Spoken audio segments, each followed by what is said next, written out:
Bismillahirrahmanirrahim. Assalamualaikum warahmatullahi wabarakatuh. Apa khabar semua? Semoga sentiasa sihat walafiat. Semoga Allah sentiasa memberi kita rahmat, pengampunan dan keredaan. Masya Allah, Ustaz Muawiz, semoga sentiasa berada dalam rahmat Allah, insya-Allah. Khabar semua? Macam mana puasa pada hari ini? Semoga masih semangat memburu redha Allah, memburu syurga Allah, memburu rahmat Allah, memburu pengampunan Allah, insya-Allah.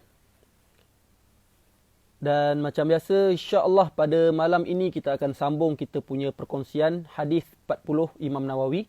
Dan pada malam ini kita akan mengupas tajuk yang keempat, hadis yang keempat daripada 40 hadis Imam Nawawi, insya-Allah. Setiap malam sepanjang Ramadan ni saya berniat dan bercadang, insya-Allah, untuk satu hari satu hadis kita akan kupas sama-sama sampai habis 40 hadis Imam Nawawi, insya-Allah. Kita target moga-moga Ramadan ni membuatkan kita semakin dekat dengan sunnah, semakin mencintai hadis Nabi SAW dan lebih gairah dalam menuntut ilmu, insya-Allah. Dan kita akan lebih serius. Kalau selama ni kita banyak sembang-sembang santai, tapi insya-Allah setiap malam sepanjang bulan Ramadan ni kita akan cuba menuntut ilmu dengan serius. Kita nak go through satu persatu hadis dalam 40 hadis himpunan Imam Nawawi. Dan pada malam ini kita akan sama-sama mengupas hadis yang keempat, insya-Allah. Hadis yang pertama yang kita pernah kongsi sebelum ni adalah hadis tentang niat. Hadis yang kedua pula hadis tentang Islam, iman dan ihsan. Manakala semalam hadis yang ketiga, hadis tentang Islam terbina atas 5 rukun. Dan pada hari ini, hadis yang keempat, hadis yang bagi saya sangat-sangat penting untuk kita fahami. Kalau kita salah faham, maka kita boleh jadi sesat, na'udzubillah. Sebab tu bagi saya, topik pada malam ni sangat penting. Tapi sebelum kita mula, macam biasa, saya nak ajak korang semua bawa buku nota. Catat apa yang saya nak sampaikan pada malam ni. Dan insya-Allah saya juga akan save live ini untuk korang nak catat pada masa akan datang. Kalau terlepas ataupun tak faham, korang boleh dengar balik, insya-Allah. Dan jangan lupa untuk share nota korang di story korang. Jangan lupa tag saya, insya-Allah saya akan repost di story saya. Moga-moga nota yang korang buat tu, bila orang lain baca, kawan-kawan korang baca, diorang pun dapat ilmu dan korang pun dapat saham pahala, insya-Allah. Moga-moga korang pun menjadi asbab hidayah kepada kawan-kawan yang lain, insya-Allah. Insya-Allah lebih kurang 2 minit lagi kita akan mulakan topik kita pada malam ni. Sebelum tu saya nak buat iklan sikit lah, macam biasalah. Kalau korang nak dapatkan kurta eksklusif ni, kurta Tarbiyah Sentap ni, nampak ada logo Tarbiyah Sentap. Korang boleh dapatkan di Instagram Tarbiyah Sentap ataupun Instagram Tarbiyah Sentap eksklusif. Ada banyak warna, ada warna hitam, ada warna biru, ada warna kelabu, ada warna merah, warna pink, warna turquoise dan lain-lain, insya-Allah. Dan iklan yang kedua, korang boleh pergi YouTube Tarbiyah Sentap sekarang, kerana YouTube Tarbiyah Sentap setiap 2 hari kami akan rilis doa kapela daripada kumpulan Rabitah. Sekarang ni kami dah rilis 3 doa dah. InsyaAllah esok akan kami rilis doa yang keempat. Untuk apa? Untuk semoga kita mudah menghafal doa. Kami jadikan doa tu dalam bentuk lagu dan akapela. Sangat sedap. Korang boleh dengar di YouTube Tarbiyah Sentap sekarang. Okey. Lagi 1 minit kita akan mulakan kita punya pengajian hadis kita, insya-Allah. Kalau boleh, macam saya ulang balik, buka nota. Saya sendiri pun dalam nak sampaikan hadis ni, saya baca. Kemudian saya dengar, saya buka YouTube, dengar perkongsian-perkongsian daripada ustaz-ustaz lain yang saya hormati. Pada masa sama, saya juga buat nota. Supaya kita boleh sama-sama memahami hadis Nabi SAW, insya-Allah. Sebab saya ni tak adalah pandai sangat. Sebab itulah saya pun membaca dan saya pun mendengar daripada ustaz-ustaz lain. Saya pun menimba ilmu juga. Kerana ilmu ni tak ada penghujung. Ilmu Allah ni luas. Kita kena sentiasa belajar, insya-Allah. Maaf ustaz, saya tak dapat siapkan lagi nota. Saya perlu betul-betul fahami. Tak apa, tak ada masalah, insya-Allah. Saya pun tak adalah faham sangat, tapi insya-Allah kita sama-sama cuba sampaikan apa yang saya faham insya-Allah. Okey. Bismillahirrahmanirrahim. Kita mulakan perkongsian hadis kita pada malam ni dengan umul kitab Al-Fatihah. A'udzubillahi minasyaitonirrajim. Bismillahirrahmanirrahim. Alhamdulillahirabbil alamin, arrahmanirrahim, maliki yaumiddin. Iyyaka na'budu wa iyyaka nasta'in. Ihdinas siratal mustaqim.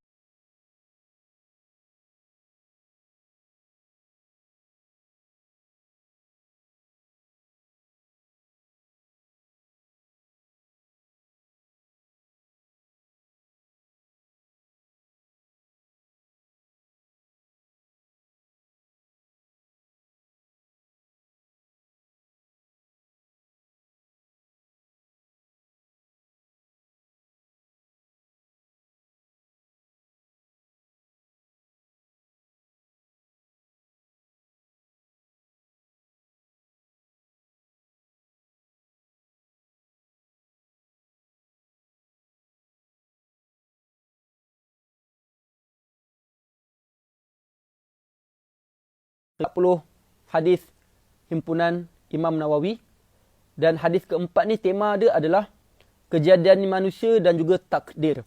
Kejadian manusia dan juga takdir. Dan ramai orang salah faham tentang hadis ini, lalu mereka membuat kesimpulan yang salah dalam hadis ini. Sebelum kita mula, insya-Allah suara okey tak?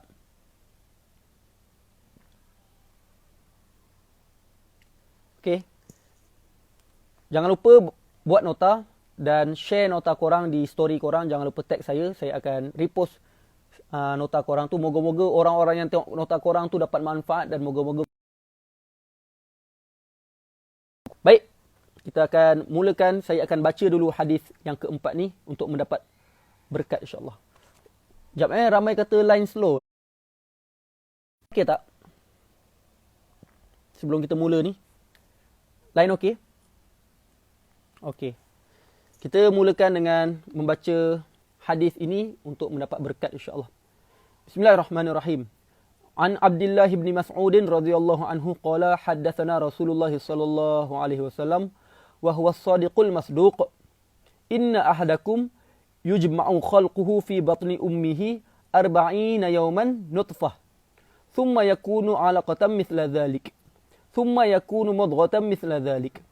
ثم يرسل الله إليه الملك فينفخ فيه الروح ويؤمر بأربع كلمات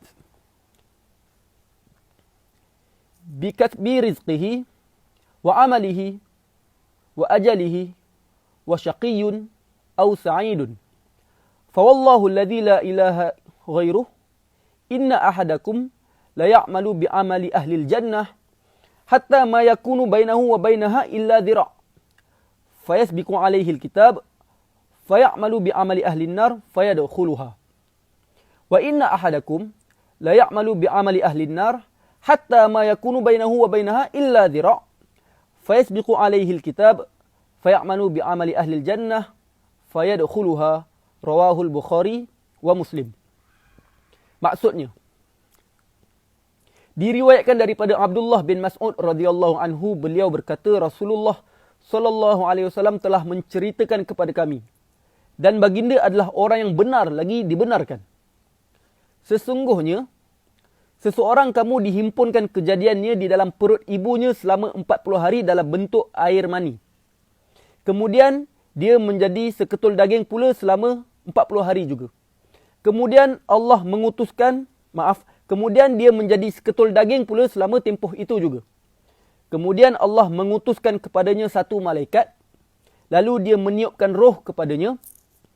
Malaikat itu disuruh oleh Allah dengan 4 kalimah. Menulis rezeki janin tersebut, amalnya, ajalnya, dan dia celaka atau bahagia. Maka demi Allah yang tiada Tuhan selainnya, sesungguhnya seseorang kamu memang beramal dengan amalan ahli syurga, sehingga tidak tinggal antaranya dengan syurga kecuali sehasta, lalu takdir yang telah ditulis mendahuluinya, lantas dia beramal dengan amalan ahli neraka, lalu dia memasuki neraka. Sesungguhnya pula seseorang kamu memang beramal dengan amalan ahli neraka, sehingga tidak tinggal antaranya dengan neraka kecuali sehasta, lalu takdir yang telah ditulis mendahuluinya, lantas dia beramal dengan amalan ahli syurga, lalu dia memasuki syurga. Hadis riwayat Bukhari dan Muslim. Basically, saya ringkaskan hadis ni. Pertama sekali Nabi SAW cerita bahawa kejadian manusia ni bermula daripada air mani selama 40 hari. Setelah 40 hari akan jadi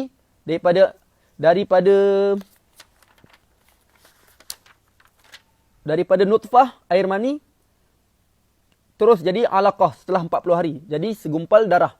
Daripada alaqah jadi mudghah, jadi seketul daging. Kemudian baru Allah tiupkan roh. Maknanya setelah 4 bulan Allah tiupkan roh. Kemudian Allah tetapkan kepadanya 4 benda.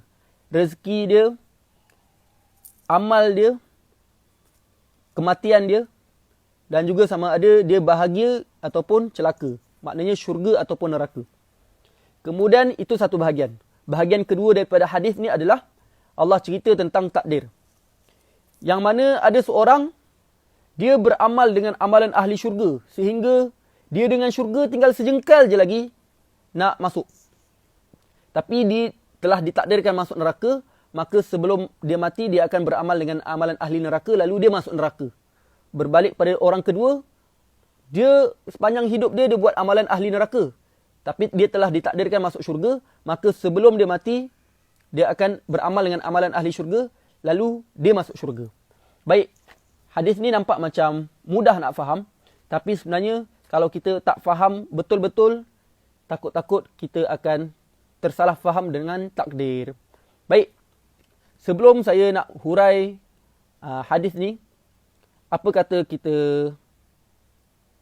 mukaddimah dulu untuk berkenalan siapakah orang yang meriwayatkan hadis ini. Orang yang meriwayatkan hadis yang keempat ni nama dia Al-A'mash. Al-A'mash. Siapakah Al-A'mash ini? Jom kita bertaaruf dengan seorang ulama hadis yang bernama Al-A'mash. Kisah beliau sebenarnya sangat menarik.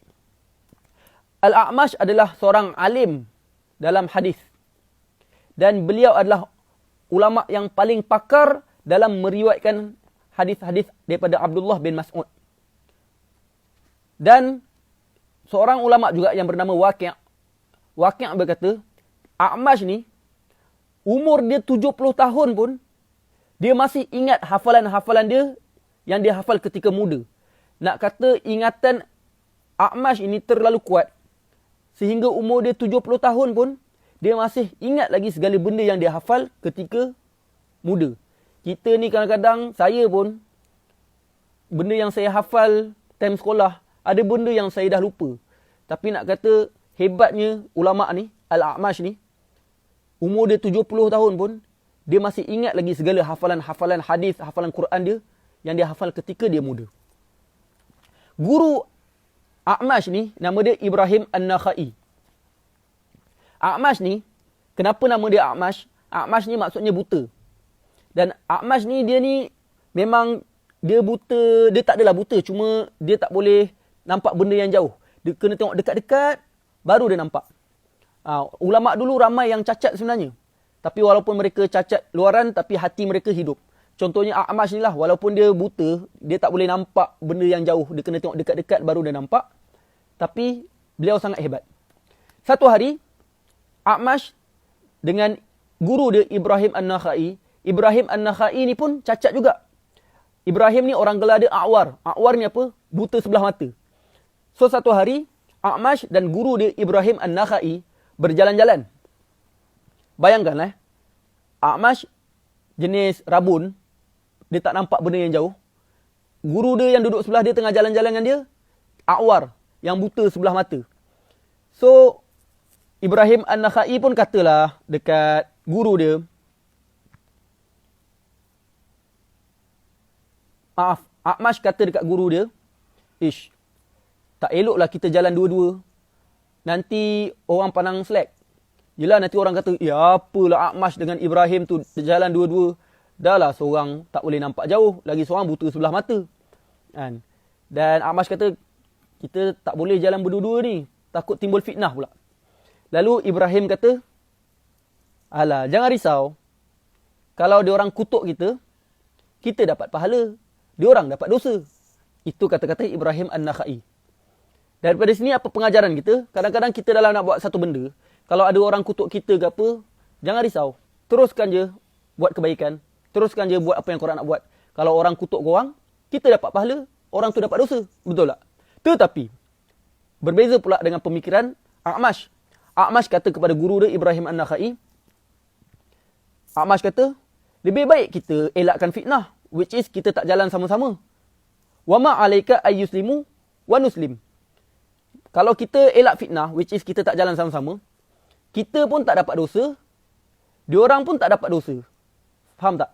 Maknanya, jika ada pilihan untuk kita buat benda yang boleh mengelak fitnah, itu lebih baik.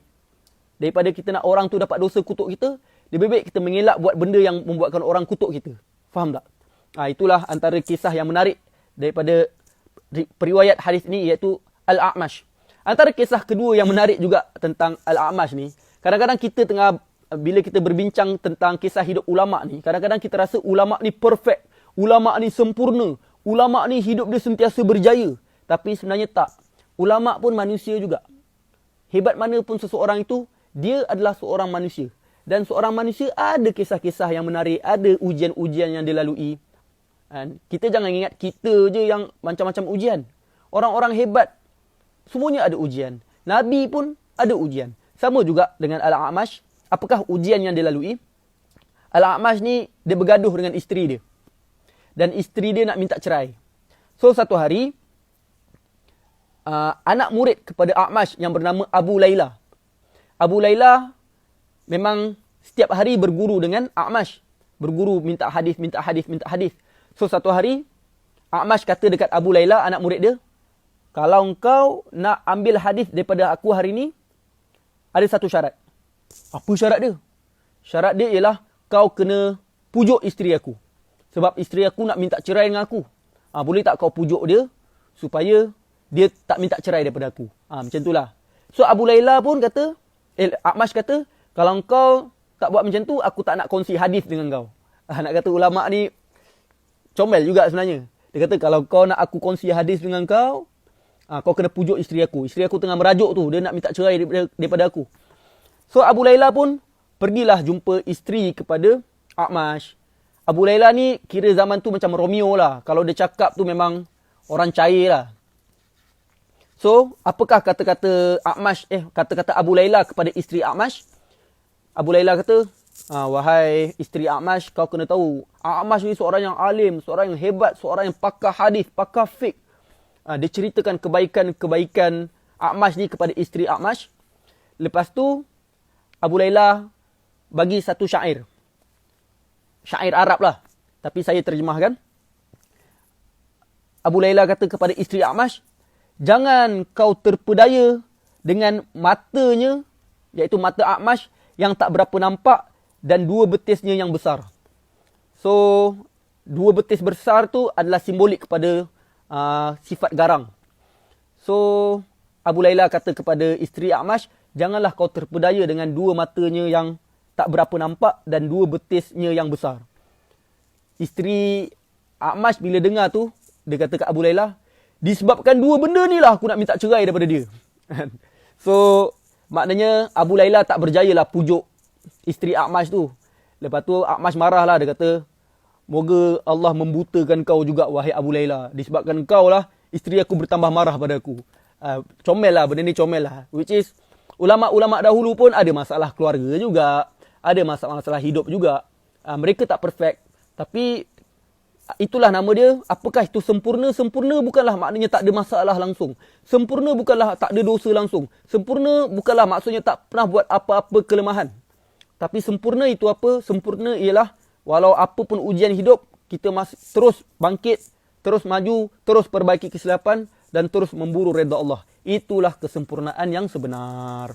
Okey, selesai mukadimah. InsyaAllah, pada malam ini, hadis yang keempat ini, ada 6 noktah penting. So, jangan lupa bawa nota. Ada 6 noktah penting yang kita nak sama-sama bahas insyaAllah. Noktah yang pertama adalah proses kejadian manusia. Proses kejadian manusia. Dalam hadis ni, Nabi SAW sebut, Inna ahadakum yujma'u khalquhu fi batni ummihi arba'ina yawman nutfah. Allah himpunkan kamu dalam perut mak kamu selama 40 hari sebagai air mani. Thumma yakunu 'alaqatan mithla dhalik. Lepas 40 hari jadi segumpal darah. Thumma yakunu mudghah mithla dhalik. Selepas 40 hari jadi seketul daging. Kemudian barulah Allah tiupkan roh. Dalam Al-Quran pun Allah sebut juga, walaqad khalaqnal insana min sulalatin min tin. Kami jadikan manusia daripada tanah. Thumma ja'alnahu nutfatan fi qararin makin. Kemudian kami jadikan air mani di tempat yang kukuh, iaitu rahim ibu. Lepas tu thumma khalaqnan nutfah, daripada air mani kami jadikan alaqah. Fa khalaqnal alaqata mudghah, daripada alaqah jadi mudghah, jadi daging. Fa khalaqnal mudghata 'idhama. Kemudian kami jadikan tulang belulang. Fa kasawnal 'idhama lahma, yang meliputi daging tu. Thumma ansha'nahu khalqan akhar. Kemudian baru kami tiupkan roh. Tetapi apa yang saya nak sampaikan pada hari ini, daripada noktah pertama ini adalah, zaman dulu, zaman Nabi dulu, tak ada ilmu sains.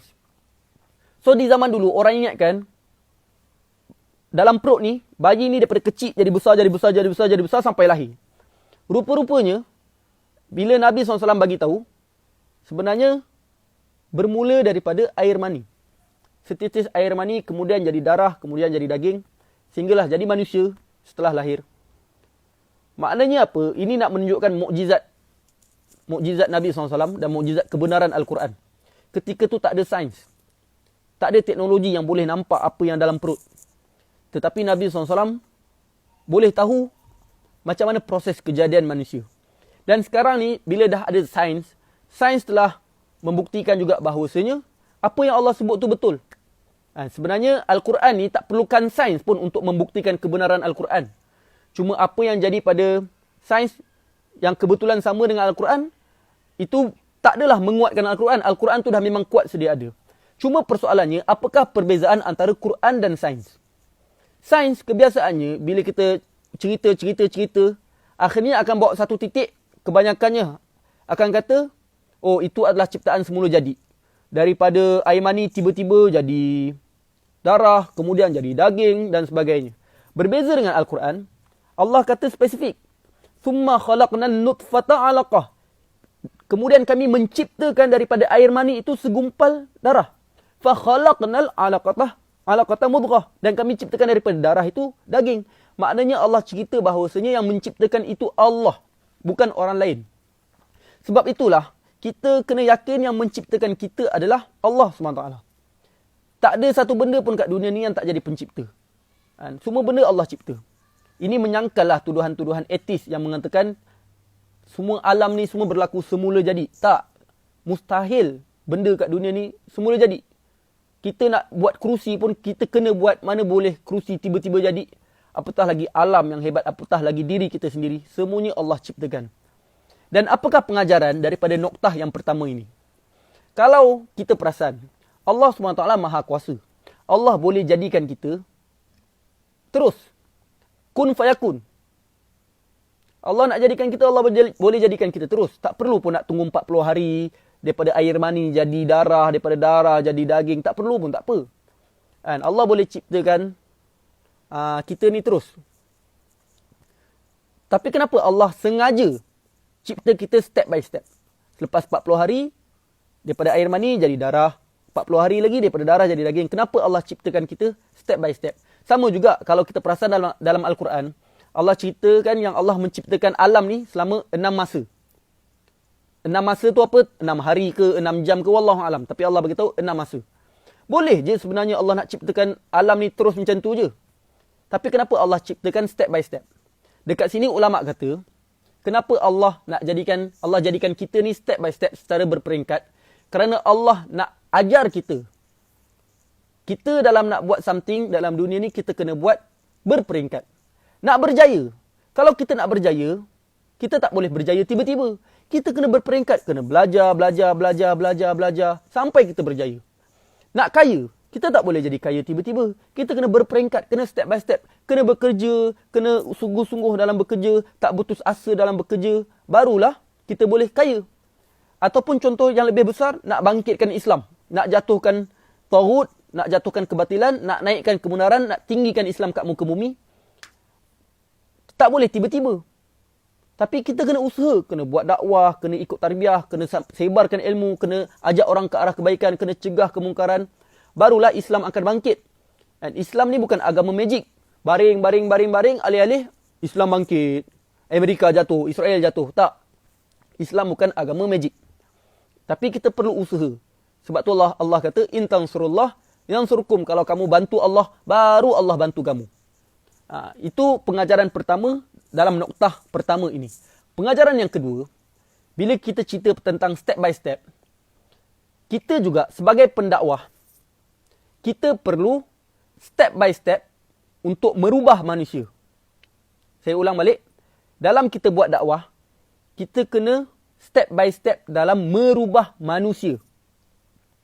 Manakala, bila kita nak berubah, kita tak boleh berubah step by step. Kita kena berubah terus.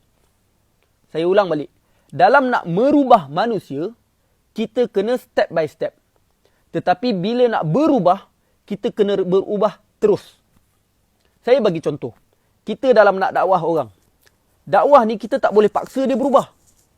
Kita kena ubah dia step by step, step by step, step by step, step by step, sampailah akhirnya dia berubah. Contohnya Allah SWT bila nak haramkan arak, Allah tak haramkan terus. Allah haramkan step by step. Sampailah bila Allah haramkan, barulah haram semua. Sama juga kita dalam nak bimbing kawan-kawan kita, sahabat-sahabat kita. Kita tak boleh paksa dia orang berubah. Kita kena step by step dalam membimbing mereka. Ulama' bagi perumpamaan, dalam dakwah ni ibarat kita nak ajar anak berjalan. Bila anak kita lahir, baby, kita tak boleh paksa dia berjalan. Kita kena ajar sikit, sampailah baby tersebut boleh berjalan. Sama juga dalam dakwah, kita tak boleh nak paksa orang tu berubah terus. Tapi kita kena step by step, kita kena rapat dengan dia dulu, kena ajak dia solat dulu, kena bagi dia faham ilmu dulu, kita buat baik pada dia dulu, kita support dia, sampailah akhirnya dia berubah. So, dalam nak merubah manusia, kita kena step by step. Tetapi, bila kita nak berubah, kita tak boleh step by step. Contohnya ada orang, dia tak pakai tudung. Bila kita tegur, dia kata, relax lah, aku nak berubah step by step. Ataupun, dia solat 5 waktu, dia tahu 5 waktu tu wajib. Tapi apa dia buat? Dia hanya solat 3 waktu. Bila orang tegur, dia kata, relax lah, aku step by step. 3 rakaat dulu. 3 waktu dulu, insyaAllah nanti 4 waktu. Ataupun orang tu, dia pakai tudung singkat. Lepas tu bila tegur, dia kata, relax lah, awal-awal aku pakai tudung singkat. Step by step, nanti aku pakailah tudung labuh. Tak boleh. Dalam nak berubah, kita kena berubah terus. Sekiranya kita tahu benda tu haram, kita terus kena tinggalkan. Sekiranya kita tahu benda tu wajib, kita kena terus buat benda tu. Saya ulang balik, kalau kita nak merubah manusia, kita kena step by step. Tetapi bila kita nak berubah, kita tak boleh step by step. Kita kena terus berubah. Sekiranya kita tahu benda tu halal ataupun haram. Itu adalah noktah yang pertama. Poin ketiga daripada noktah pertama adalah setiap rezeki, ajal dan mati semuanya telah ditetapkan. Seperti mana yang dalam hadis tadilah. Dalam alam roh, Allah dah suruh malaikat untuk tulis apa rezeki dia. Bila ajal dia. Apa amalan dia. Sebab itulah kadang-kadang kita ni tak perlu risau sangat tentang rezeki kita. Ada orang sanggup cari rezeki sampai tinggalkan solat. Sedangkan rezeki itu telah ditetapkan. Dan ada orang sanggup gadaikan agama semata-mata untuk mendapat dunia. Benda ni silap. Sedangkan benda itu telah ditetapkan. Tapi insyaAllah saya akan hurai benda itu selepas ini. Okey, selesai noktah pertama. Noktah yang kedua dalam hadis ni adalah apakah hukum kita menggugurkan janin. Contohnya kita seorang perempuan dia mengandung. Boleh tak seorang perempuan menggugurkan janin di dalam perut tersebut? Benda ni sangat penting. Ada orang nak gugurkan janin, ada beberapa sebab lah. Ada sebab kerana dia rasa macam, aku ni sibuk bekerja. Aku takut kalau aku lahirkan anak pada waktu ini, takut mengganggu kerja aku. So, akhirnya dia gugurkan anak dia. Ataupun ada orang, dia berzina, kemudian mengandung anak luar nikah, dia tak nak malu, dia gugurkan anak dalam kandungan dia. dan sebagainya lah. So, isu dia adalah apakah hukum kita menggugurkan janin yang dalam kandungan. Maka ulama mengatakan, sekiranya janin di dalam perut tersebut telah melebihi 4 bulan, maka haram gugurkan janin tersebut kecuali sekiranya darurat, which is mengancam nyawa si ibu, maka ketika itu baru diharuskan untuk menggugurkan bayi tersebut. Saya ulang balik, hukum gugurkan janin, sekiranya janin tersebut telah 4 bulan dalam kandungan, sebab 4 bulan ni dah ditiupkan roh, seperti mana yang dalam hadis yang kita baca tadi, maka haram untuk seseorang itu menggugurkan anak yang telah 4 bulan dalam kandungan, kecuali sekiranya darurat. Contohnya, sekiranya tak gugurkan, si ibu mati. Ataupun si ibu akan mengalami penyakit yang kronik. Ketika itu, ketika itu barulah diharuskan untuk menggugurkan anak. Kedua, kalau belum 4 bulan, contohnya baru 2 bulan, baru 3 bulan, which is janin tu belum ditiupkan roh, boleh ke tak kita gugurkan anak tersebut? Maka majoriti ulama mengatakan haram juga menggugurkan bayi di dalam kandungan yang sebelum 4 bulan tanpa sebarang keuzuran. Maksudnya nak gugurkan saja-saja ataupun sebab malu ataupun sebab tak cukup duit ataupun risau nanti lahirkan anak nanti jadi miskin, haram. Tetapi sekiranya ada keuzuran, which is takut kemudaratan kesihatan ataupun mudarat isteri, si ibu boleh mati ataupun yang sewaktu dengannya, barulah diharuskan untuk gugurkan anak. Tapi sekarang ni ada banyak kes orang gugurkan anak berzina, lepas tu mengandung, gugurkan anak. Itu dikira membunuh. Dosa besar. Kalau korang dah berzina, zina tu dah dosa besar dah. Lepas tu nak buat dosa membunuh pula. Dah 2 dosa besar dah korang buat. Janganlah macam tu. Dah berzina, dah mengandung, tanggunglah anak itu. Tanggung anak itu. Itu adalah kafarah. Siapa suruh buat dosa kan? Kahwin tak nak. Gana-gana nak couple, kan dah kena. Tapi sekiranya ada anak, janganlah gugurkan kalau tak ada apa-apa darurat yang mengancam nyawa. Okey, itu adalah noktah yang kedua.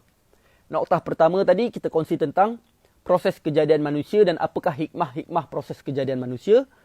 Noktah yang kedua pula kita menceritakan tentang apakah hukum menggugurkan janin. Noktah yang ketiga.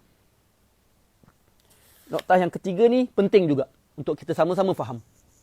Noktah yang ketiga adalah kita dilahirkan fitrah. Kita dilahirkan dalam keadaan fitrah. Sebab apa? Sebab di alam roh, bila kita dalam perut, bila Allah ciptakan kita, Allah dah tanya kita dalam perut tu. Dalam alam roh tu Allah tanya kita, siapa Tuhan kamu? Dan kita dah jawab dah, Allah. Dalam Quran Allah sebut dalam surah Al-A'raf ayat 172. Al-A'raf ayat 172. Allah SWT berfirman, Wa idh akhadha rabbuka min bani. Saya baca Quran jap. Korang boleh buka Al-A'raf ayat 72.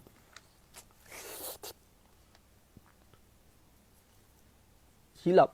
Ayat 172. Patutlah tak jumpa. Maaf. Al-A'raf ayat 172. Allah SWT berfirman benda ni. Allah kata, Wa idh akhadha rabbuka min bani Adam min zuhurihim dzurriyyatahum wa ashhadahum ala anfusihim alastu bi rabbikum qalu bala syahidna. Ketika di alam roh Allah tanya kita semua, alastu bi rabbikum? Adakah kamu sedar dan kamu mengaku bahawasanya aku adalah Tuhanmu? Qalu bala syahidna.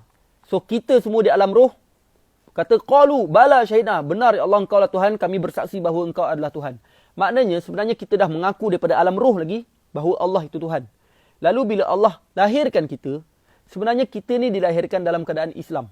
Kita dilahirkan dalam keadaan suci bersih. Sekiranya kita mati sebelum balik, kita mati dalam keadaan fitrah dan kita akan masuk syurga. Walaupun kita ini,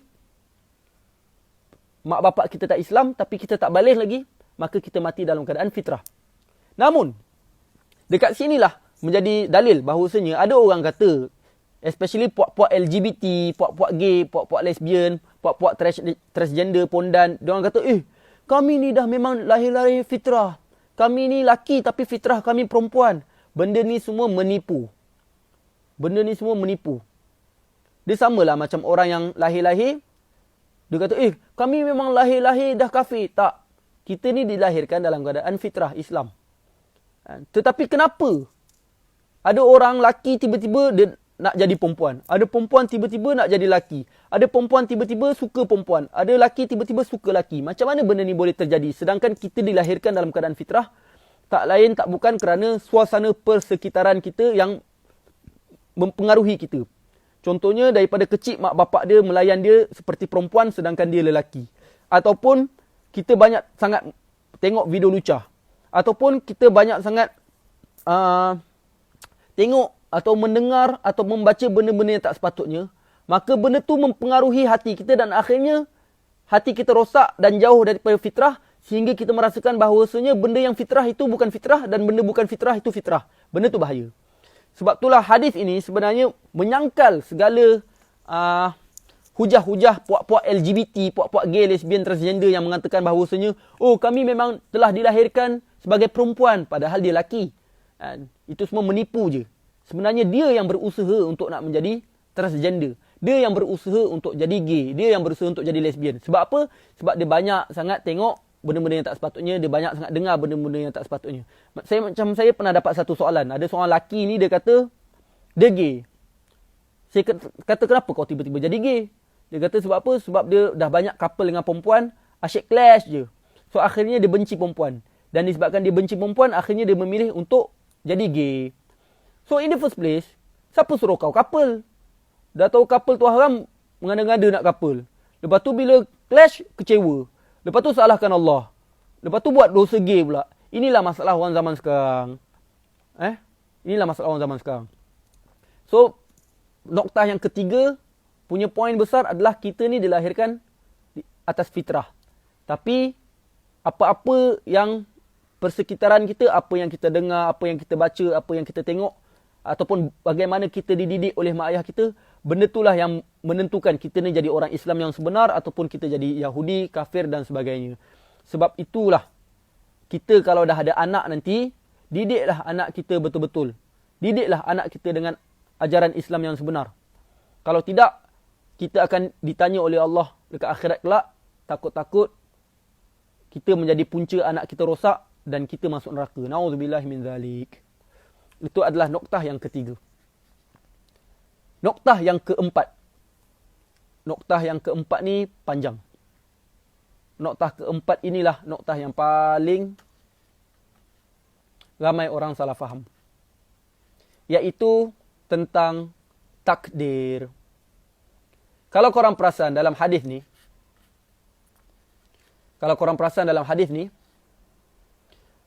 Rasulullah kata,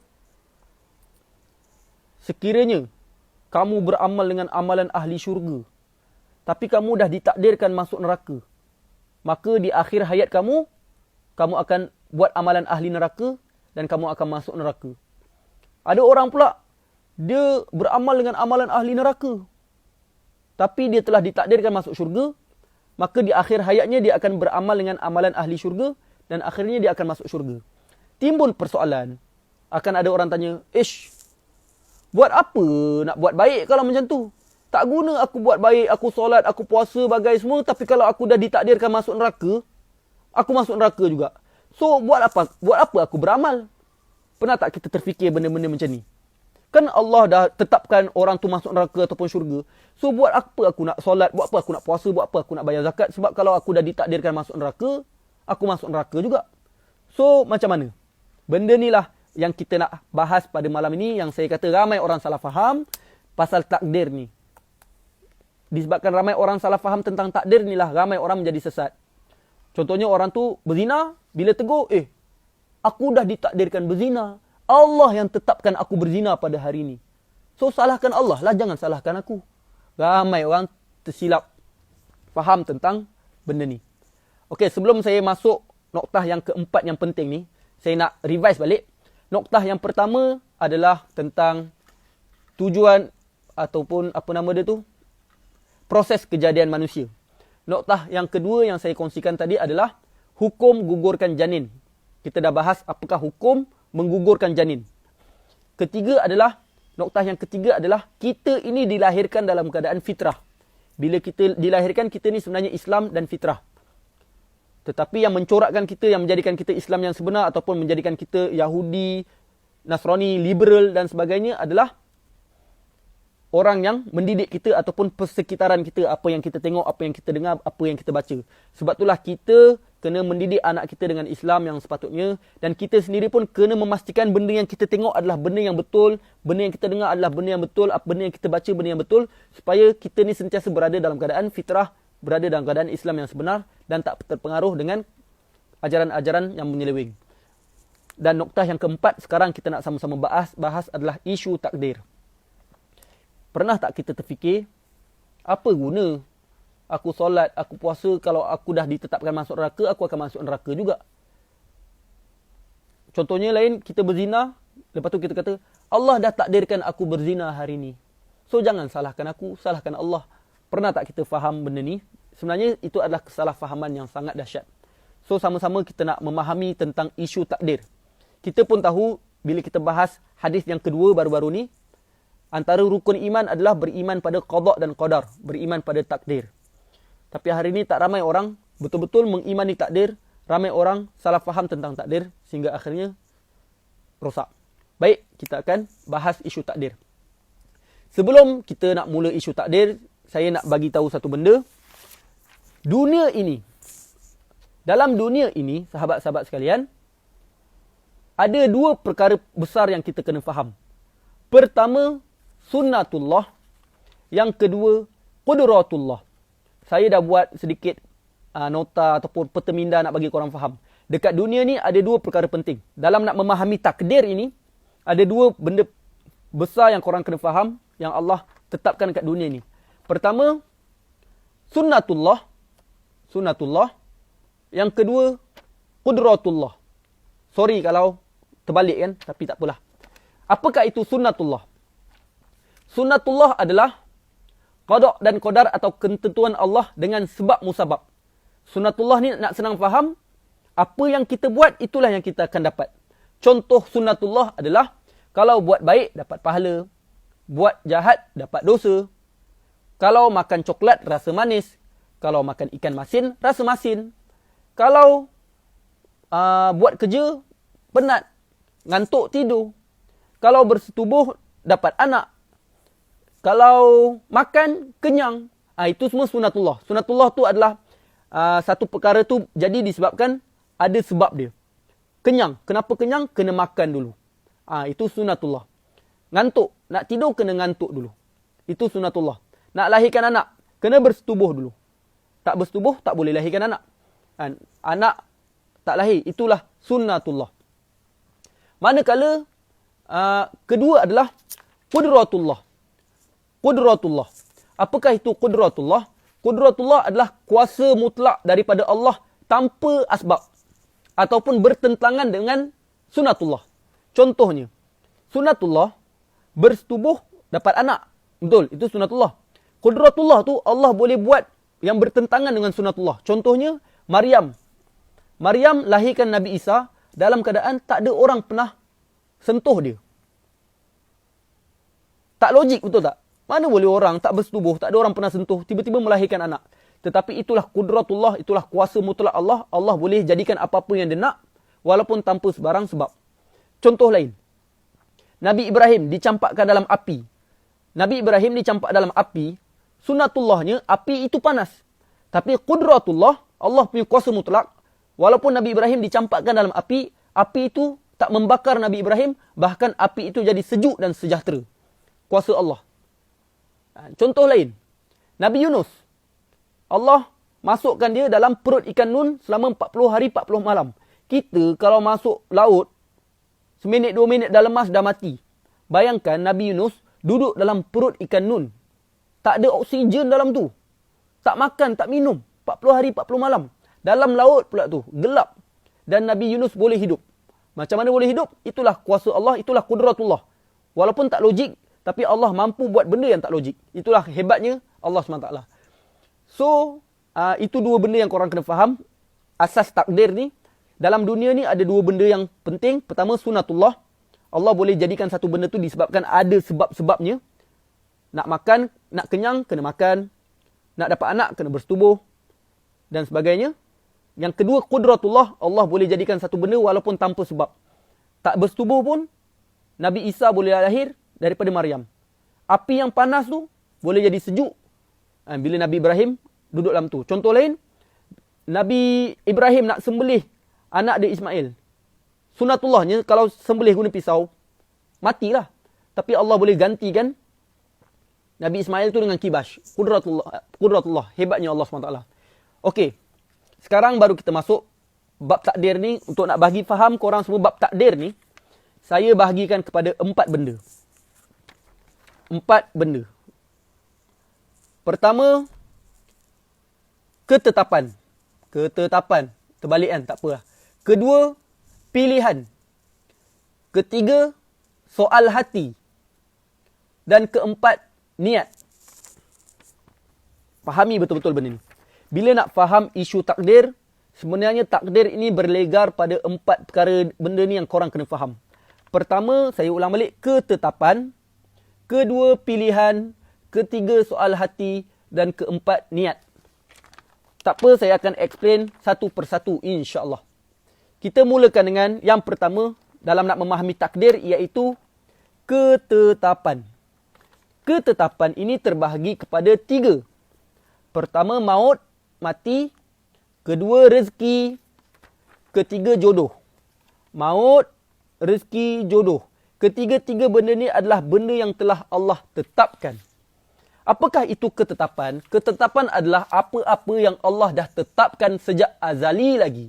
Dan kita tak perlu nak cari benda tu sebab benda tu telah pun disediakan dan Allah dah tetapkan dah. Kalau usaha nak cari juga, insya-Allah kita akan penat, malah kita akan putus asa sebab kita hanya akan dapat benda yang telah ditetapkan sahaja oleh Allah untuk kita. Okey, kita explain satu persatu. Mati. Mati ni telah ditetapkan. Kalau kita usaha cari mati pun, kalau Allah dah takdirkan kita tak mati pada hari itu, kita takkan mati. Contohnya lah, kalau kita terjun bangunan tingkat 78. Tapi kalau Allah tak tetapkan kita mati time tu, kita takkan mati time tu. Paling-paling pun kita koma lah. Atau paling baik sikit mungkin patah tulang lah. So, ada orang kanser. Dah nak mati tahap 4. Tapi mungkin Allah tak tetapkan dia mati, maka dia tak mati. Ada orang sihat, tak sakit apa-apa. Tapi Allah dah tetapkan dia mati, maka dia mati. Itulah ketetapan Allah SWT. Dan Allah tak suruh kita mencari mati. Tetapi Allah suruh kita untuk buat persediaan untuk mati. Sekiranya kita buat persediaan yang baik, maka kita akan dapat kematian yang baik. Kalau kita dapat buat persediaan yang buruk, maka kita akan dapat kematian yang buruk. Sama juga yang kedua adalah, benda yang telah ditetapkan adalah rezeki. Rezeki.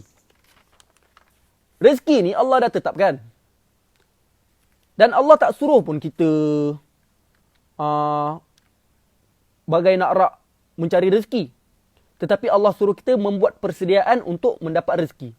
Sekiranya kita membuat persediaan yang baik, which is kita cari rezeki yang halal, kita buat apa yang Allah suruh, usaha apa yang patut, maka kita akan dapat rezeki yang baik. Tetapi sekiranya kita buat persediaan yang salah, kita akan dapatlah rezeki yang buruk. Dan rezeki ni dah ditetapkan. Kadang-kadang kita belajar sungguh-sungguh, alih-alih dapat masuk universiti yang tak bagus. Itu pun rezeki juga. Kadang-kadang kita tak belajar pun. Macam ada kawan saya tak belajar pun, tapi kaya je. Ada kawan saya lain belajar gila-gila, tapi miskin. So akhirnya itu semua bab rezeki lah. Allah nak bagi, Allah bagi. Allah tak bagi, Allah tak bagi. Benda tu semua dah ditetapkan. Kadang-kadang ada seorang tu duit dia banyak. Juta-juta, tapi semuanya dalam bank. Maka duit dalam bank tu bukan rezeki dia. Dia tak guna pun. Apakah itu rezeki? Rezeki adalah apa yang kita pakai, apa yang kita makan, apa yang kita minum, apa yang kita guna, itulah rezeki. Yang halal-halal untuk kita, itu semua rezeki.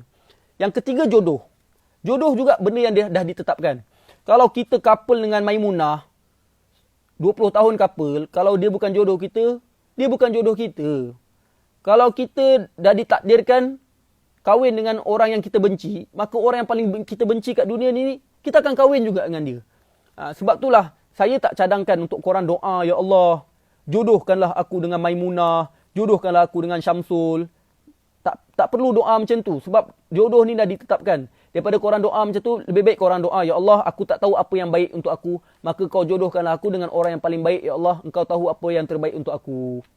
Faham So inilah 3 benda, maut, rezeki dan ajal, semuanya dah ditetapkan. Kita tak disuruh pun untuk sungguh-sungguh mencari benda ni, tetapi kita disuruh untuk membuat persediaan. Contohnya pasal jodoh, kita tak disuruh pun untuk semangat cari jodoh, usah-usah orang nak cari isteri, tak. Tapi kita disuruh untuk membuat persediaan. Kalau kita buat persediaan yang baik, maka kita akan dapat jodoh yang baik. Kalau kita buat persediaan yang buruk, kita akan dapat jodoh yang buruk. Contohnya sebelum kahwin dah buat persediaan yang buruk, couple bagai semua ikhtilat tak jaga, maka kita akan dapatlah jodoh yang buruk, yang jahat. Tapi kalau sebelum kahwin kita jaga diri kita, kita nak kahwin tu kita lalu cara yang betul, tak couple, jumpa mak bapak, insya-Allah kita akan dapat jodoh yang baik. Kedua bab takdir ni adalah pilihan. Tadi tu ketetapan. Ketetapan ni benda dah ditetapkan, tak boleh berubah. Yang kedua adalah pilihan. Nak faham takdir ni, yang kedua adalah pilihan. Saya tak tahu korang faham ke tak. Harap-harap korang faham lah. Kalau korang tak faham, korang lalu balik sesi live ni. Saya akan share nanti. Korang revise balik insya-Allah. Pilihan ni ada 3 benda. Pertama sebelum, kedua semasa dan ketiga selepas. Sebelum, semasa, selepas. Sebelum adalah ketika kita hidup di alam roh, alam rahim dan sebagainya. Semasa adalah kehidupan kita sekarang, iaitu time bayi, kanak-kanak, remaja, dewasa, sampailah dah tua. Selepas adalah selepas hidup, maknanya di alam kubur nanti, alam barzah, padang mahsyar, neraka dan syurga. So dalam hidup ni ada sebelum, which is di alam roh, semasa sekarang ni waktu kita hidup, dan selepas, iaitu selepas kita mati nantilah. Dan apakah persamaan antara sebelum dan selepas? Persamaan antara ketika kita di alam roh, iaitu sebelum, dan juga selepas adalah ketika itu kita tak boleh buat pilihan. Kita tak boleh membuat pilihan. Contohnya, ketika kita di alam roh, kita tak ada pilihan nak jadi orang Melayu ke, nak dilahirkan dalam keadaan orang Islam ke, kita tak ada pilihan nak jadi muka macam Korea ke, kita tak boleh nak buat pilihan kita nak lahir jadi orang kaya ke, nak lahir di hospital first class ke, nak lahir hari Jumaat ke, nak jadi anak datuk ke, nak jadi laki ke supaya boleh pumping selalu, nak jadi perempuan ke supaya tak kena ejek pondan, nak lahir zaman Nabi ke, ataupun nak lahir zaman Nabi Adam ke, ataupun nak lahir zaman sekarang ke, tak ada pilihan. Sebelum kita hidup, which is di alam roh, kita tak ada pilihan. Manakala selepas, which is di alam kubur, alam barzah, padang mahsyar dan sebagainya, pun ketika itu kita tak boleh nak buat pilihan. Kita tak boleh nak kembali kat dunia walaupun sesaat. Kita tak boleh nak bangkit dari kubur untuk peluk mak ayah kita sebab menyesal derhaka. Kita tak boleh nak jalan-jalan kat kubur orang lain bila kita dah mati. Kita tak boleh nak bangun dari kubur, ajak kawan kubur sebelah pergi shopping di Maidin. Kita tak boleh nak jadi hantu kacau jiran sebelah. Kita tak boleh nak balik kampung untuk sambut raya. Kita tak boleh nak kiamat cepat sebab tak tahan kena pukul dan sebat dalam kubur. Aduh, sedih betul. Kita tak boleh nak beribadat sebab menyesal asyik lewat solat masih hidup. Kita tak boleh nak jadi orang baik sebab menyesal kat dunia dulu banyak kutuk orang baik. Kita tak boleh nak jadi tanah sebab menyesal banyak sangat dosa. Kita tak ada pilihan. Bila dah mati ni, kita dah tak ada pilihan. Sebab tu dalam banyak ayat Quran Allah cerita orang-orang yang kat dunia dulu banyak buat maksiat, yang kafir ni, dia menangis sampai air mata darah nak minta supaya Allah kembalikan dia kat dunia untuk nak bertaubat. Tapi ketika itu dah terlambat. Tak boleh nak buat pilihan. Tetapi, semasa kita hidup ni, Allah bagi kita buat banyak pilihan. So, semasa diberikan pilihan untuk buat pilihan, walaupun tak banyak pilihan yang kita boleh buat, kenapa kita tak buat pilihan?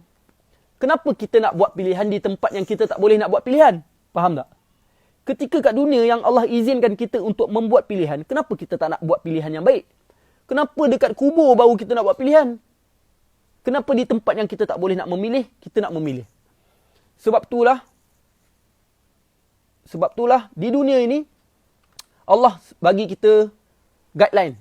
Allah kata dalam Al-Quran, surah Asy-Syams, ayat 7 hingga 10, فَأَلْهَمَهَا فُجُورَهَا wa taqwaha. Qad aflaha man zakkaha wa qad khaba man dassaha. Allah ilhamkan kepada kita dua jalan, iaitu jalan kefasikan, jalan kejahatan dan juga jalan ketakwaan. Qad aflaha man zakkaha, beruntunglah orang yang pilih jalan yang menyucikan jiwa. Wa qad khaba man dassaha, dan rugilah orang yang memilih jalan yang kotor. So Allah dah bagi kita kat dunia ni pilihan, sama ada kita nak jadi baik ataupun nak jadi jahat. Kita dah diberi pilihan untuk nak masuk syurga ataupun masuk neraka. Kerana apa-apa yang kita pilih di dunia sekarang ni akan menentukan apa yang kita akan dapat di akhirat kelak. So sementara kita hidup ni, pilihlah betul-betul supaya kita dapat benda yang sebetul-betulnya dekat akhirat nanti. Jadi, berbalik kepada takdir. Oleh kerana dunia ini adalah tempat yang kita boleh buat pilihan, maka buatlah pilihan dan jalan yang betul berpandukan wahyu, Al-Quran dan Sunnah. So, kat sini timbul beberapa kekeliruan. Kalau korang betul-betul fokus apa yang saya sampaikan daripada tadi, korang akan perasan satu benda. Mesti korang pelik. Pilihan ni seolah-olah bercanggah dengan bab ketetapan tadi. Kan kita dah bincang tadi, takdir ni ada 4. Pertama, ketetapan. Kedua, pilihan. Kan Allah dah tetapkan satu benda. So, kenapa boleh buat pilihan pula? Benda ni lah yang saya nak korang faham betul-betul. Sebenarnya, kita boleh buat pilihan nak dapatkan sesuatu perkara, tetapi kalau kita dah ditakdirkan Allah tak dapat perkara itu, maka kita akan dapat perkara lain. Sebab boleh jadi perkara lain itu lebih baik untuk diri kita. Saya bagi contoh. Contohnya, kau nak kahwin dengan Maimunah. Kau buat pilihan untuk pergi ke rumah Maimunah untuk masuk meminang. Tetapi ditakdirkan Maimunah tak nak kahwin dengan kau. Dia nak kahwin dengan kawan baik kau sejak dari taska, iaitu Syamsul. Dan kawan baik Syamsul pula suka kau, yang mana nama dia Farah. Complicated lah ni. Dan akhirnya kau pun kahwin dengan Farah. Faham tak? Kita pilih nak kahwin dengan Maimunah. Bila kita nak pergi Pinang, Maimunah kata dia tak suka kau, dia suka kawan baik kau Syamsul. Dan kebetulan kawan baik Syamsul iaitu Farah suka kau pula. Dan akhirnya kau kahwin dengan Farah. Maknanya apa? Maknanya kadang-kadang benda yang kita pilih tu tak semestinya baik untuk kita. Dan Allah akan bagi yang terbaik untuk kita. Atau contoh lain lah. Kau pelajar sekolah biasa. Satu hari, engkau rasa engkau nak hafal Al-Quran. Dan kau pun berazam untuk hafal Al-Quran. Dan kau pun masuklah sekolah tahfiz. Tengah hafal-hafal Quran, tiba-tiba tak sempat hafal 30 juzuk. Kau mati. Kena langgar dengan lori contohnya. Maka dekat akhirat nanti, Allah akan bangkitkan kau menjadi orang yang hafiz. Sebab apa? Sebab kat dunia dulu kau telah pilih. Apa? Nak tidur dengan lilin? Tidurlah dengan lilin. Tak, besok dia bangun awal. Tak apa. Pergi jap. Sorry, anak menangis. Faham Maknanya kadang-kadang apa yang kita pilih, Allah akan bagi. Tapi kadang-kadang Allah akan bagi yang lebih baik lagi, insyaAllah. Sebab tu, dalam isu ini, sebenarnya, apa yang paling penting adalah kita usaha untuk membuat pilihan yang baik. Contoh, kita tak boleh, Allah dah tetapkan kita untuk jadi orang Melayu. Contoh kita suka Syamsul, nak kahwin dengan Syamsul. Allah dah tetapkan kita kahwin dengan Badri. Walaupun kita tak boleh memilih untuk kahwin dengan Syamsul, tetapi kita boleh memilih untuk menjadi isteri yang baik. Tak apa, benda tu saya akan kongsi dalam bab yang ketiga, iaitu soal hati pula. Soal hati. Setakat ni faham kan? Okey, kita masuk yang ketiga, bab takdir ni adalah soal hati. Baiklah, saya akan pergi pelan-pelan. Takut korang pening pula pada malam ni. Sebab benda takdir ni sangat complicated sebenarnya. Sebenarnya, bolehlah dibuat kesimpulan bahawa ada 4 perkara yang telah Allah tetapkan dan Allah takdirkan kepada semua orang. Dan kita semua akan dapat 4 perkara ini. Tapi kita kena faham, bukan 4 perkara ini yang akan menentukan syurga atau neraka seseorang. Tetapi yang bakal menentukan syurga atau neraka di akhirat kelak adalah soal hati kita. So, soal hati itu apa? Soal hati ni ada 4. Kesenangan, kesusahan, pahala dan dosa. Soal hati ni ada kesenangan, kesusahan, pahala dan dosa. Okey, korang mesti tak faham yang kalau semuanya telah ditetapkan, kenapa perlu kita ajak orang buat baik ataupun amar makruf? Ini antara persoalan. Kenapa perlu kita mencegah mungkar? Kenapa kena buat dakwah? Bukankah orang tu telah ditetapkan kafir? Ataupun contoh, kalau korang baca sirah Nabi, korang akan perasan yang Nabi sungguh-sungguh dakwah dekat Abu Talib, dekat pakcik dia. Dan akhirnya pakcik dia tak masuk Islam juga. So, kenapa Nabi sungguh-sungguh dakwah Abu Talib, sedangkan kalaulah Abu Talib tu dah ditetapkan untuk mati dalam kafir, kenapa nak ria-ria dakwah, betul tak? Tapi inilah semua isu soal hati yang saya nak sampaikan ni. Okey, saya akan explain step by step.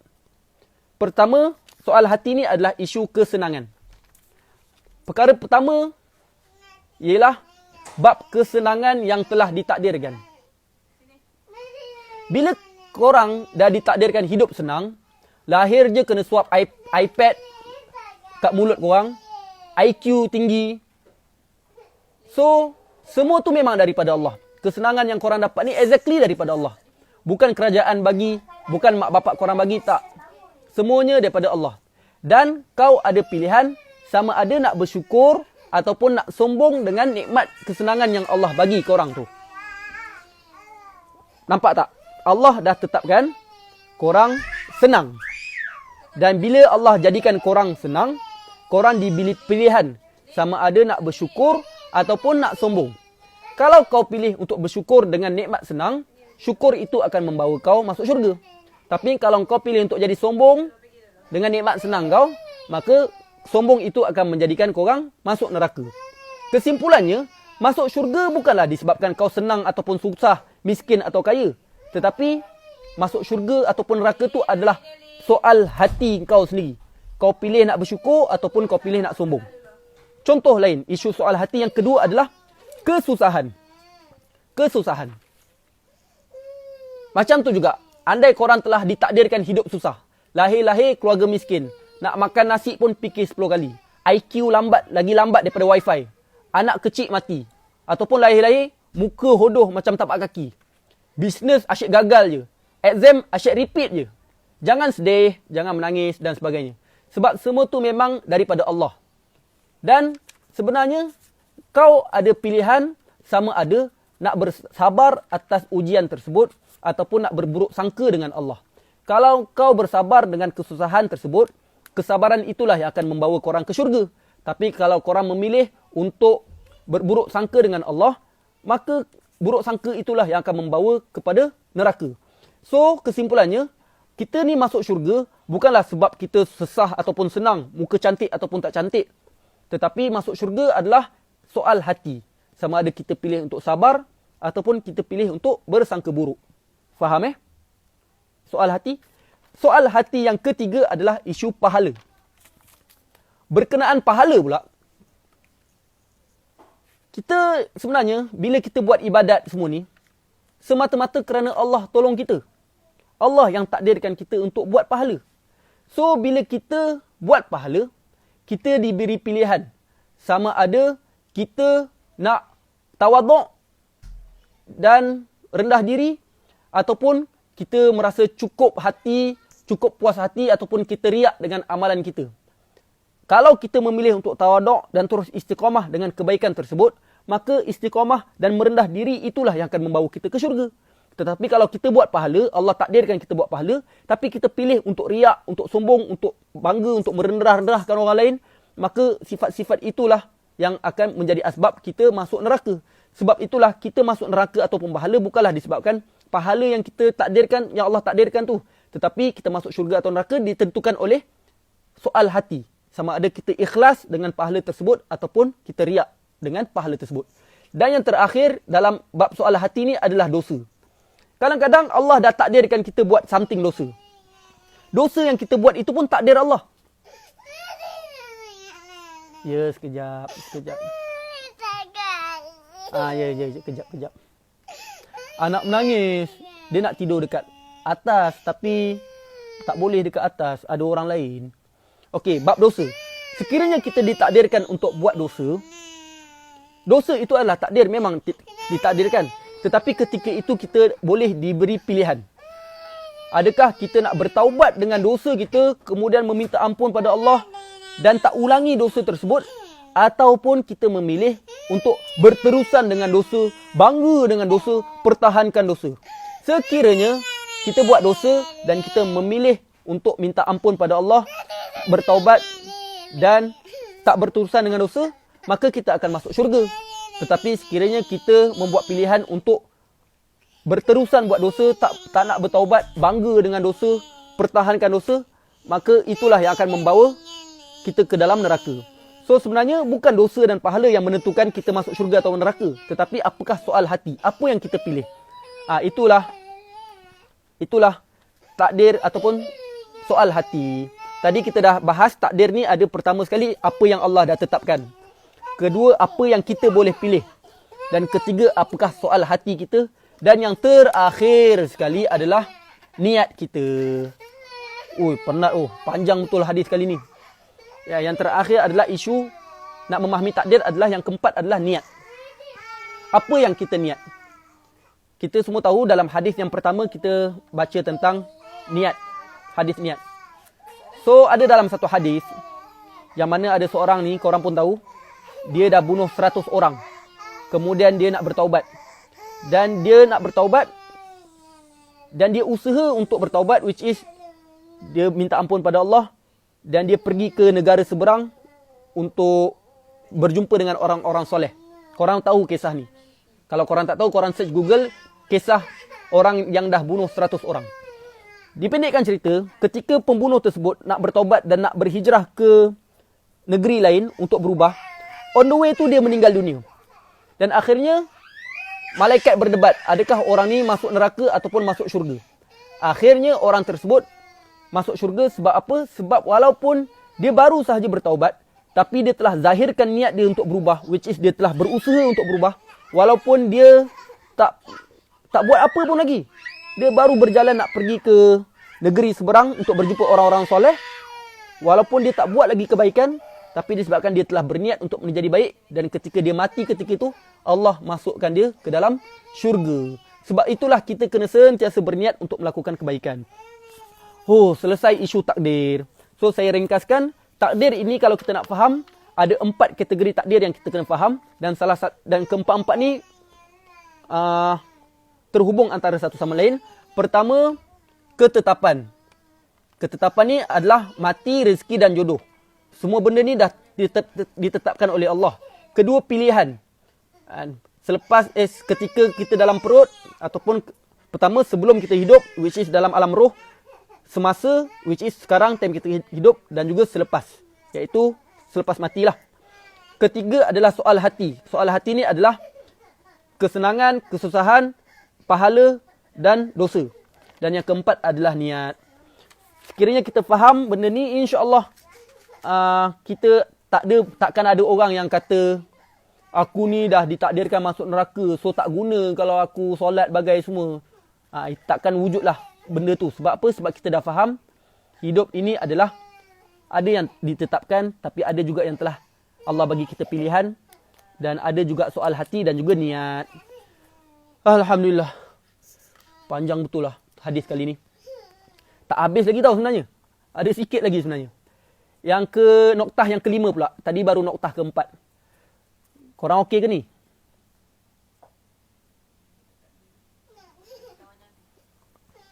Takdir yang noktah yang keempat. Noktah yang keempat adalah penting juga, tapi ringkas je insya-Allah. Okey. Noktah yang keempat adalah, noktah yang kelima adalah Allah tengok pengakhiran kita. Nak tidur dengan lilin ke? Sian dia. Okey. Nanti Abi bawa Tahu, pergi kat Umi dulu. Pergi kat Umi dulu, insya-Allah. Okey, baring kat Abi. Noktah yang kelima. Noktah yang kelima adalah Allah tengok pengakhiran amal kita. Dalam satu hadis Nabi SAW bersabda, "Innamal a'malu bil khawatim." Allah mengikut amalan pengakhiran. Contoh, kita ni baik. Tapi di akhir hidup kita buat dosa. Maka Allah akan tengok yang akhir itu.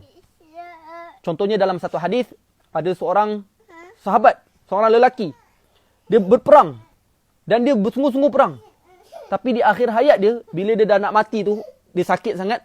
Dan dia tak dapat tahan kesakitan tu. Dan akhirnya apa dia buat? Dia cocok dan bunuh diri dia sendiri. Maka dia masuk neraka. Sebab apa? Sebab di akhir hayat dia, dia memilih untuk bunuh diri. Sama juga kalau ada orang dulu dia banyak buat dosa. Tapi di akhir hidup dia bertaubat. Maka Allah akan ampunkan semua dosa-dosa dia dan Allah ambil pengakhiran. Macam ada seorang sahabat juga. Dulu dia kafir. Kemudian dia masuk Islam. Lepas dia masuk Islam je tiba-tiba ada seruan jihad. Dia terus pergi jihad berperang dan mati. Tak sempat solat pun. Sebab baru masuk Islam dah kena pergi perang.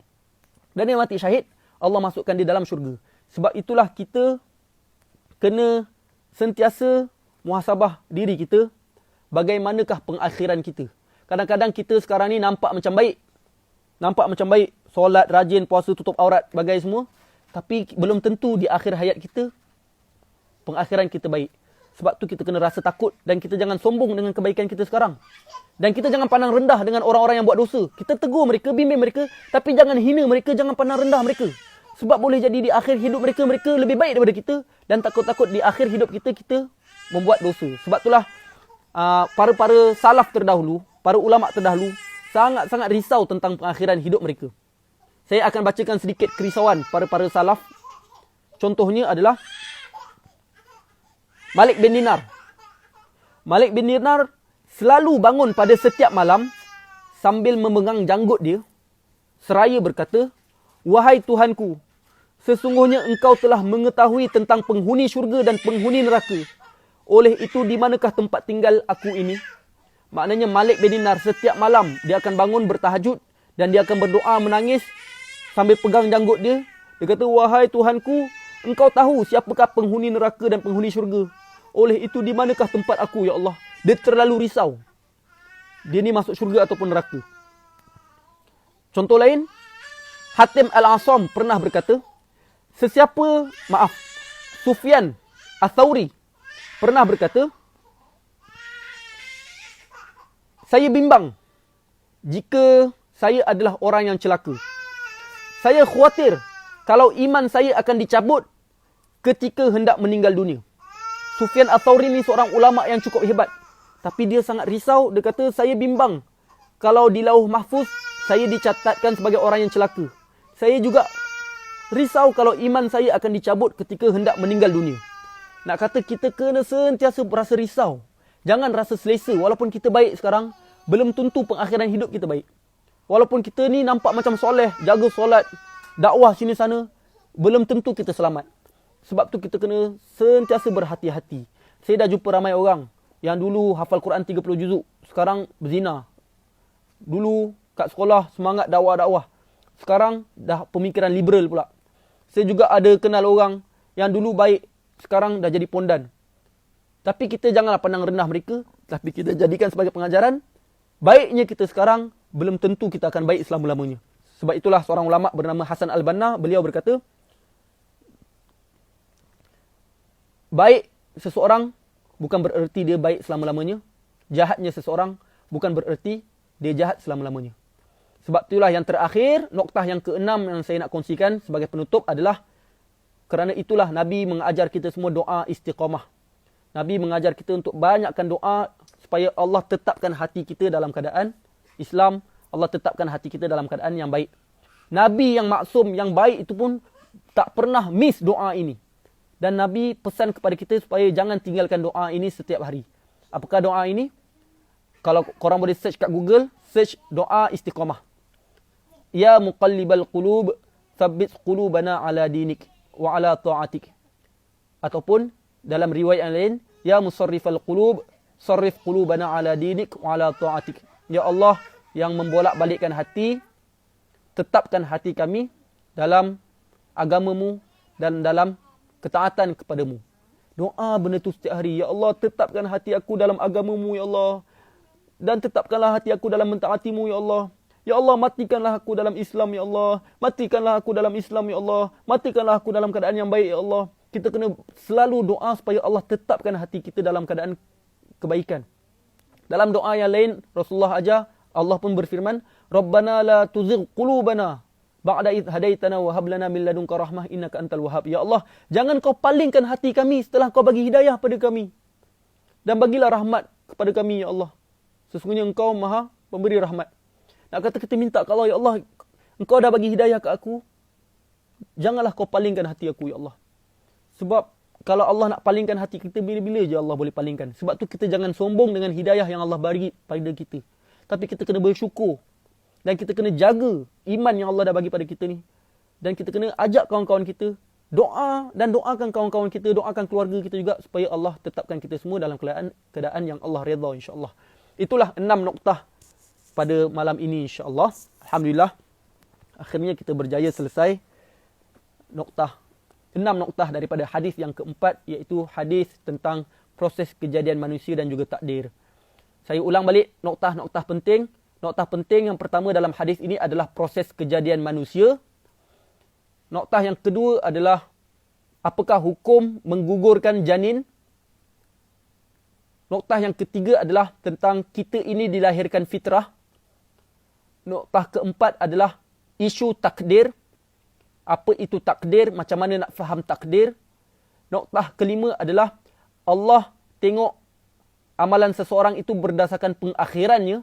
Maknanya apa yang kita buat yang terakhir itulah yang menentukan kita masuk syurga ataupun neraka.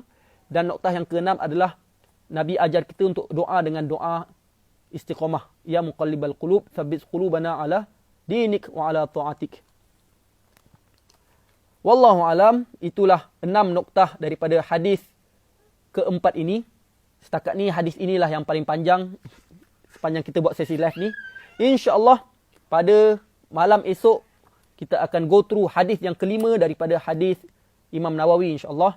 Dan saya nak ajak korang semua buat nota. Yang pada hari ni punya nota, buat nota. Alhamdulillah saya nampak setiap malam ramai orang buat nota dan saya pun dah share kat story saya nota-nota korang. Korang boleh buat nota apa yang korang faham daripada perkongsian saya ni. Dan share di story Instagram korang. Jangan lupa tag saya. InsyaAllah saya akan repost nota korang tu. Moga-moga dengan nota yang korang buat tu menjadi asbab hidayah untuk orang-orang yang membacanya. Boleh jadi disebabkan korang buat nota, korang post dekat story, kawan-kawan korang baca. Tiba-tiba kawan korang pun rasa jatuh cinta dengan ilmu. Dan boleh jadi itu punca dia berubah. Dan bayangkan betapa banyaknya pahala yang korang akan dapat disebabkan nota yang korang buat, yang korang anggap benda tu simple je. Tapi boleh merubah seseorang dengan izin Allah. Dan kita akan go through hadis yang kelima pula esok, insya-Allah. Wallahualam, kalau korang tak faham, korang bolehlah revise balik. Saya akan save video ni dekat Instagram saya, dekat story saya. Korang boleh tengok balik nanti, insya-Allah. Dan korang boleh buat nota balik. Wallahualam. Yang baik daripada Allah, yang buruk daripada diri saya sendiri. Kita akhiri majlis kita pada malam ni dengan doa, insya-Allah. Bismillahirrahmanirrahim. Alhamdulillahirabbil alamin wassalatu wassalamu ala asyrafil anbiya'i wal mursalin wa ala alihi wasajmain. Ya Allah, ya Tuhan kami yang Maha Pemurah, yang Maha Penyayang, Kau ampunkanlah dosa-dosa kami, ampunkanlah dosa seluruh umat, seluruh alam sampai hari kiamat, ya Allah. Ya Allah, bagilah hidayah pada kami, ya Allah, bagilah hidayah pada mak ayah kami, bagilah hidayah pada adik-beradik kami, isteri anak-anak kami, bagilah hidayah pada sepupu sepapat kami, makcik-pakcik kami, nenek kami, atuk kami. Bagilah hidayah pada guru-guru kami, sahabat-sahabat kami. Berilah hidayah kepada seluruh umat, seluruh alam sampai hari kiamat, ya Allah.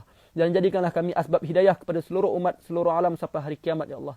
Ya Allah, yang Maha Pemurah, yang Maha Penyayang, Kau ampunkanlah dosa-dosa kami, ya Allah. Banyak sangat dosa yang kami buat, ya Allah. Dosa-dosa sembunyi, dosa-dosa terang-terangan, dosa kecil, dosa besar, dosa sengaja, dosa tak sengaja. Terlalu banyak dosa yang kami buat, ya Allah. Tak mampu kami nak hitung, ya Allah. Sekiranya nak dibandingkan dosa kami dengan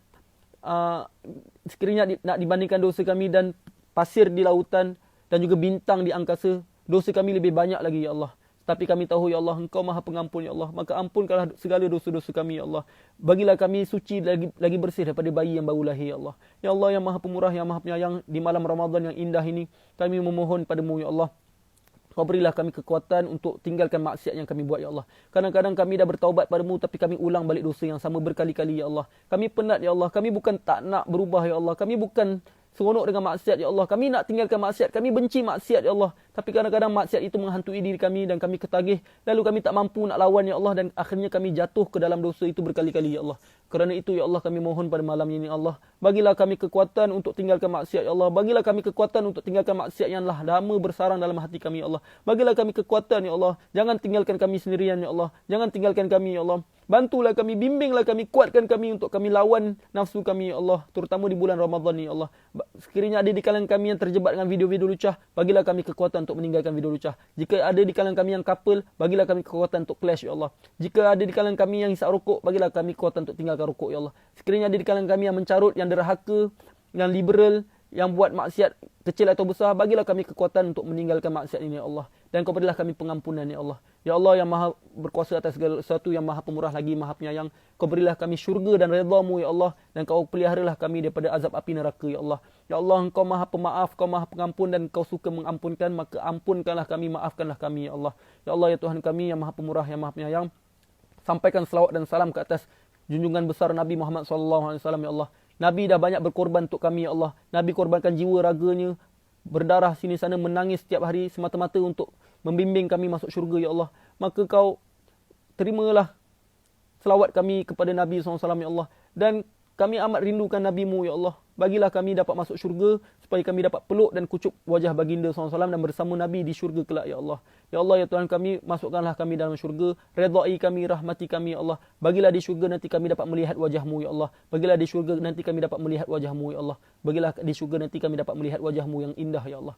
Rabbana la tuzigh qulubana ba'da idh hadaitana wa hab lana min ladunka rahmatan innaka antal wahhab. Rabbana la tuzigh qulubana ba'da idh hadaitana wa hab lana min ladunka rahmatan innaka antal wahhab. Rabbana la tuzigh qulubana ba'da idh hadaitana wa hab lana min ladunka rahmatan innaka antal wahhab. Ya muqallibal qulub, tsabbit qulubana ala dinik wa ala ta'atik. Ya Allah yang membolak-balikkan hati, tetapkan kami, bagilah kami kekuatan untuk istiqamah, ya Allah, dalam agama-Mu dan dalam mentaati-Mu dan di atas jalan dakwah-Mu, ya Allah. Rabbana atina fid dunya hasanah wa fil akhirati hasanah wa qina adzabannar. Subhana rabbika rabbil izzati amma yasifun wa salamun alal mursalin walhamdulillahi rabbil alamin. Wallahu alam. Saya ucapkan jazakumullahu khairan katsiran kepada korang yang stay live ni sampai habis. Saya doakan moga korang semua mencintai ilmu dan dapat istiqamah dalam ilmu, dan moga korang semua dapat menjadi alim ulama.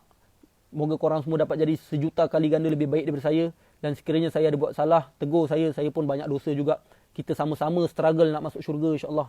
Saya pun ada aib saya, korang pun ada aib korang.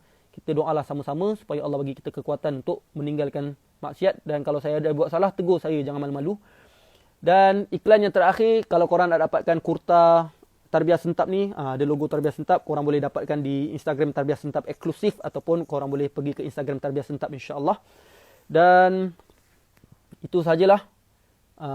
Wallahu alam, yang baik daripada Allah, yang buruk daripada diri saya sendiri. Kita tutup majlis dengan tasbih kafarah dan suratul as. Subhanakallahumma wa bihamdika asyhadu an la ilaha illa anta astaghfiruka wa atubu ilaik. Bismillahirrahmanirrahim. Wal 'asr innal insana lafi khusr illa alladziina aamanu wa 'amilus solihati wa tawassaw bil haqq wa tawassaw bis sabr. Sebagai akhiran, jangan lupa tulis nota. Korang notakan balik segala benda yang saya sampaikan pada hari ini.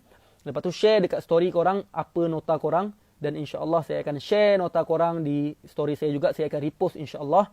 Moga-moga nota-nota yang korang buat tu boleh, bila kawan-kawan korang tengok, moga-moga nota tersebut dapat menjadi asbab hidayah untuk kawan-kawan korang pun berubah juga, dan korang akan dapat pahala yang banyak, insya-Allah. Okey, uhibbukum fillah. Saya amat mencintai korang semua kerana Allah. Moga kita semua dapat berhimpun sama-sama dalam syurga. Assalamualaikum warahmatullahi wabarakatuh.